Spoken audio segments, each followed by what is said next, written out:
ঈদ মুবারক, ঈদ মুবারক। প্রিয় মুসলিম ভাইয়েরা, আপনারা কিছুক্ষণ আগে আমাদের ইমাম সাহেবের মুখে এবং বক্তব্য শুনেছেন। আমাদের জেলা প্রশাসন কথা বলেছে, সময় কম, আমি কথা বলবো না। আসলে আমরা জামাত থেকে আসলে জামাত করবো।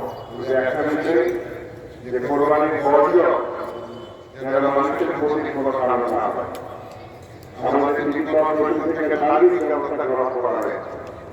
বিকাল 3টা থেকে 27টা ওয়ার্ডের মধ্যে গাড়ি যাবে কোরবানির বর্জ্য সেটি করার জন্য।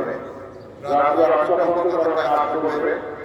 রাত 8টার পরে যদি কোনো এলাকায় আপনার বর্জ্য থাকে, আপনার হটলাইনে কথা বলবেন। তিনি কর্মসূচিতে হটলাইন দিয়েছিলেন, সেই হটলাইনে কথা বলে আপনারা খবর দিয়ে আপনারা বলেন, আপনারা আগে না, আপনার আগে হটলাইনে দিয়ে আপনারা অ্যাটেন্ড করবে না। হটলাইনে কথা বললে ওই এলাকার বর্জ্য রাতের মধ্যে আমরা নিয়ে বলে আমাদের করা হবে। আপনারা কুমিল্লা যারা আছেন, আমাদের অনেক সংস্থা কুমিল্লা নিয়ে যাওয়ার জন্য আপনাদের সকলের সহযোগিতা দরকার। একটা এই সহযোগিতা কামনা করে যাতে আমরা সুন্দর ভূমিকা করতে পারি, এক সুন্দর বাংলাদেশের রাষ্ট্র কুমিল্লাকে আমরা তৈরি করতে পারি।